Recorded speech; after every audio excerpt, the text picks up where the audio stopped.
ito bang unahin ko lang itong naging pahayag no ni Ombudsman Boying Rimulya doon sa naging budget hearing ng Kamara sa kanilang budget nga sa Ombudsman na ang Davao, ikaw bilang isang taga Davao ay epicenter daw ng flood control projects. Aba, at later on sa huling bahagi po ng kanyang statement biglang kabig naman na kailangan pa daw nilang humanap ng sapat na ebidensya para patunayan yon, Sir Jay. Siguro pagpapasensyahan na lang siguro si Attorney Boying, no, si Ombudsman Boying, kasi alam mo, galing sa sakit yan, baka hindi na niya masyadong napag-iisip ng maayos yung yung kalagayan ng bansa. Opo, opo. Kasi yung mga ganyan, alam mo namang hindi totoo, kaya mahirap patulan eh. Alam mo namang gumagawa lang sila ng mga kwento para kung ano-ano tikakasira ng Davao City. Parang hindi sila natutuwa na ang economic growth rate ng Davao City ay 5.1%, samantalang ang national growth rate natin ay only 2.3%. Medyo masakit yun. Imagine mo, isang maliit na syudad na minamaliit pa nila at sinisiraan, ang siyang nagpapakita ng iba yung lakas, no, tungo sa pag-usbong ng kabuhayan ng mamamayang Pilipino, particularly Mindanaoans, no, or Davaoeños. Opo, kasi para bang Davao City na lang ba yung may flood control projects o dapat bang talagang there is Jade, there is a series of parang campaign, no, nitong huli, nagpunta si Mr. Matibag ng NBI at sinabing yung isang kumpanya, i-rescue nila dahil yung mga empleyado raw ay hindi magandang kalagayan, samantalang yung mga empleyado naman, wala namang nagre-reklamo sa kanila. At saan ka naman nakakita na isang raid, pagkatapos ang tinumbok yung kahadiyero, yung pera ng kumpanya, tapos sasabihin lang may radiation. Kung may radiation yan, matagal nang apektado yung buong paligid. Kaya medyo hindi na nakakatuwa, pero alam naman natin ginawa nila yan. Kung magugunita mo, how many taon na rin ang nagdaan kahapon nung naalala ko si Nicolas Torre naman ang heartbeat dyan sa mismong kinalalagyan ng masisinayaang kingdom, no, sa Davao City. So there is anong tawag nito? Kita mo naman nung bumaha sa Davao City, lahat sila, pati yung mga galamay nila sa national media, mga traditional media dyan sa Davao, sa Manila, pinukpok ng pinukpok yung baha, pero ngayon, lubog na ang buong Luzon, buong Central Luzon, lalo na Bulacan at Pampanga. Sa amin, sa Pampanga, Diyos ko, yung mga lugar na hindi dating inaabot ng baha, katulad ng Camellia Homes dyan sa may Apalit, Pampanga, hanggang dibdib pa rin hanggang ngayon ng tubig. So, pero hindi binabalita ng mainstream media. Parang sinasakal yung mga istorya. So, hindi ka taka-taka na itong ginagawa nila Mr. Remulla ay displays aggression. Yung nangyayari sa kanila ay binabato nila sa ibang lugar o ibang tao. Opo. So, politika pa rin. May kinalaman pa rin po politika dito. Definitely, malinaw na pamumulitika pa rin yan sapagkat unang-una, nakita mo na sa nakaraang ilang buwan, 21 foreign dignitaries and investors mula sa 20 bansa mahigit ang nagtutungo dyan sa Davao, and they have started planning, coordinating with the city government and the people of Davao with their plans of foreign foreign investment, no, foreign direct investment. Hindi siya papel lang kundi pangangapital talaga, katulad ng balak na pagtatayo ng yung basura na i-convert into power, na pagkatapos na ibalita natin yan ng Masidi, narinig natin yung Malacanang, yun naman ang kanilang plano daw, maglagay din ng ganyang klaseng project, no? Pero dito, this is a foreign funded, anong tawag ito, parang gusto nila silang magtayo, walang masyadong financial obligation ng city. Alam mo naman, ang Davao City walang utang yan, kaya very, very attractive yan sa mga foreign direct investors, Jade. Kaya nga minsan, sabi pa nga ng iba, ang mga proyekto dyan sa Davao ay parang inaangkin na yung credits. Okay lang ang kinin nila, basta importante sa amin mga mamamayan dito, nakikita namin kung ano yung totoo at saka ano yung maganda para sa mamamayan, hindi lang ng mga Davaoeños, kundi yung mga galing ng Bukidnon, galing ng Agusan, Surigao at kung Cotabato. Kasi ultimately kami naman ang magbe-benefit. Wala naman, hindi na namin masyadong pinapakinggan yung mga political, anong tawag nito,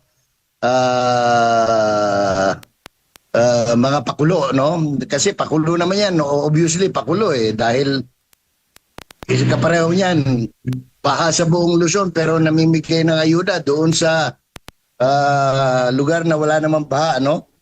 Nag-aantay ng asikaso ngayon yung mga taga Hagonoy, Bulacan, mga taga Paumbong, yung mga taga Macabebe, Masantol, Pampanga, yung sa Zambales, kung nakikita nyo yung kalagayan sa isang bayan dyan sa Bansales na talagang naghalo yung baha at yung lahar na dumaloy, no? As a result of the ongoing habagat.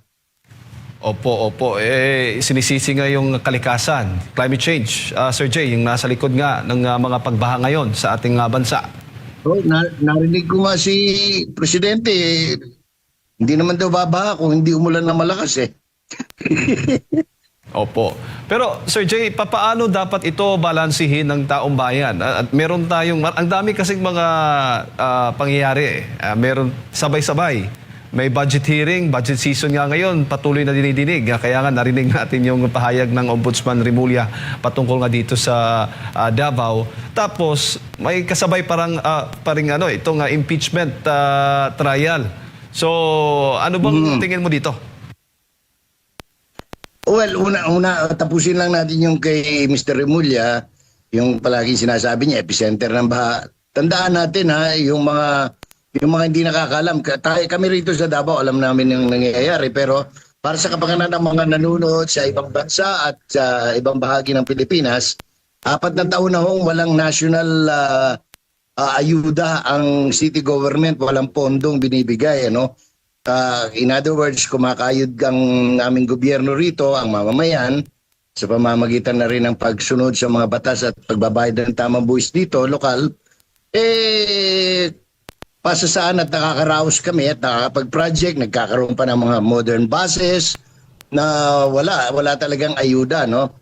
So, wag na ho natin masyadong pinagpapansin yung mga ganyang paninira. Ang importante ay umuusad kami sa tulong at awa ng Panginoon at sa ayuda na rin ng mga tao mismo dito sa Mindanao, no? More specifically sa citizens of Davao. Ngayon, with respect to yun nga ang problema, no? Kasi pagpapanabay talaga yan dahil nag-submit sila, unang-una, umpisahan natin dyan sa budget, nag-submit po sila ng pagkalaki-laking budget at meron pa rin home flood control yan at meron pa rin unprogram. Yun ang masakit Kaya nga tinatanong nung mga foreign direct investors na nagpupunta rito, pati mga ambassadors, bakit di kayo nakakapagproyekto pa? Wala naman kayong loan, wala naman kayong ayuda from the national government. Ang sinasabi lang naman nung panahon pa ni Mayor Sara Duterte, ang sikreto napakasimple. Kung ano yung aming pera, yun lang ho ang aming ginagastos. Hindi ho kami nangungutang, hindi kami naglo-loan, hindi kami nag-insertions. So in other words, you utilize your own resources. Ang tawag dyan ay effective fiscal management sa gobyerno, no? Pag sinabing fiscal, ibig sabihin po niyan, yung pera pananalapi. So kung ano lang yung pondong nalilikom, yun lang dapat ang ginagastos. Pero kabalintunaan po dito sa ating national government, katulad na lang this year, nagpasa po sila ng almost 7 trillion, pero ang 1.2 trillion, kung di ako nagkakamali, ay uutangin pa. Kaya palagi ho tayong deficit spending, kung tawagin namin sa government budgeting, ano? Deficit spending, ibig sabihin gumagastos tayo nang wala pa yung pera. So ang nangyayari, nangungutang po tayo kahit na mataas ang interes sapagkat wala naman ho kasing nagpapautang sa atin dati ng mga soft loans, no? Kasi nga medyo masama ang tingin, ang ratings ng mga Fitch, ng mga S&P, ng mga Chase Manhattan at iba pang mga JP Morgan na nagre-rate sa ating pananalapi at kabuhayan sa Pilipinas. So yan ho ang problema natin ngayon sa 2027 proposed budget. Ganun pa rin, mahigit tinaasan pa nila. Ginawa pa nilang 7 trillion mahigit at 1.7 kung di ako nagkakamali ang utangin dyan. Kasi ang makukolekta lang ng BIR, customs at iba pang government financial institutions or revenue agencies ay hindi po makakasapat. So, and they have to pass it before December. So, despite the fact na naging mausok yung usapin sa flood control, nandyan, may nilaan pa rin sila sa flood control, kahit na meron pang dinidinig na kaso sa Supreme Court hinggil sa mga unprogrammed allocations, meron pa rin pong nakalagay dyan sa 2027 budget na program, unprogrammed allocation or earmark, no, na budget. So, problema, paano nila mahihimay ng gusto yan kasi may panabayan nga. At ito ang impeachment proceedings na nasimulan na. Hindi ko mawari kung ang impeachment tribunal ay ipapahinto muna nila yung pagdinig sapagkat mahabang oras po ang kailangan para mabusisi, mahimay ng huwasto. Kasi nangako sila na magiging transparent ang paghimay sa budget. So yan ang hindi ko pa mabalanse, no, sa pag-iisip. How can the Senate and the House put their 100% concentration when the House is busy vilifying and bastardizing the office of the Vice President and the Senate is busy with the trial and listening to anong tawag nito, to counsel for the prosecution who are so bastos. Sabi nga sa wikang assumption, no, the abogada of the prosecution is so bastos using unwarranted terminologies in a court of law, no, and their decorum is tawag nito, is way out of a decent breeding of lawyers or even for an individual, no? So ito yung mga bagay, Jade, na siguro kinakailangan pag nilayan ng gusto ng ating mga mababatas, alin ba ang kanilang anong kanilang magiging priority, no?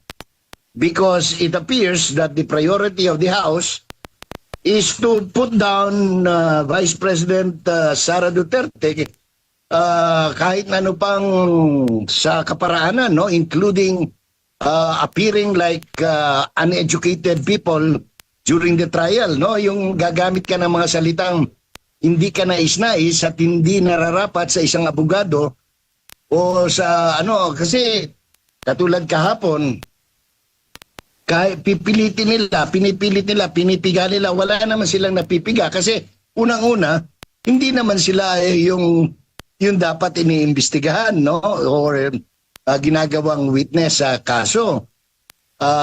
Malinaw naman yung sabi, pinipilit nila paulit-ulit yung mga acknowledgement receipt. Sinabi na kung nakakaintindi lang ng simpleng English yung abogada, sinabi na nung Assistant Secretary ng OBP, wala po talaga akong nakita kasi naka-sealed envelope yan. Ano makikita mo pag sealed ang envelope? Di wala. Common sense. Yun ang hinihingi ni Attorney Lipstick, Attorney Ligwatan, no, na transparent daw, o maging tapat. Paano ka magiging tapat? Sinasabi mo na yung totoo, ayaw mo naman makinig. Gusto mo, kung ano yung nasa isip mo, yun ang sabihin nilang totoo. Hindi naman ganon. So, ngayon, nagpatataka lang tayo kasi ang daming dapat nila ipatistigo, ayaw naman nila ipatistigo. No. So, yan ang kasaysayan natin dyan sa budget hearing at saka sa impeachment trial, Jade. Opo, ngayon ngang pinapatawag, yung gustong ng taong bayan ay si Colonel Lachica. Dapat ay Correct. testigo. Kaya lang, sanabi po ng prosecution na parang hindi pa yata, parang hindi na nila ipipresenta itong si Lachica at yung isang Nolasco po. Takot sila Sir eh. Jay. Takot sila kasi pag hindi ka takot, siya dapat talaga. Noong palang unang mga testigo, lumalabas na yung pangalan niya, dapat noong palang nakipag-coordinate na sila sa Armed Forces of the Philippines kung saan aktibo pa. Ang pinapa-report nila, yung mga retired, yung walang kinalaman doon sa usapin. No? So, yun, nagtataka ang marami sa ordinaryo, mga pedicab driver dito sa amin. Sabi nila, nga no, manasir nga, sila chika man ay, di man nila ipatawag la chika. So, hindi ko rin alam kung ano ang estilo meron.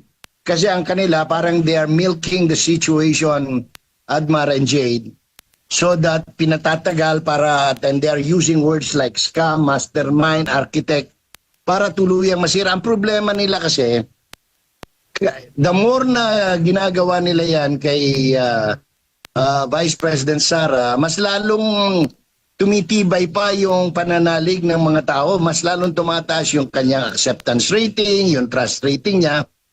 Yan ang pagkakamali ng oposisyon. Naghahanda, ang gusto nila, masira si Sara bago mag-2028, lumalakas pa lalo, 83% na yata ngayon, kung di ako nagkakamali. Ang dapat gawin nila, palakasin nila yung kanilang hanay. Pagtulong-tulungan nila si Lenny, si Bam, yung ambisyosang si Risa Ontiveros, paano lalakas? Hindi yung paano sisiraan. Ang tuloy, ang nangyayari ngayon, kung meron man dapat sisihin kung bakit lumalakas si Sara, yun din oposisyon, yung mga anti-Sara, anti-Duterte. Kasi the more na sinisiraan siya, the more na nagagalit ang taong bayan, mas lalo sumusuporta kay Inday Sara.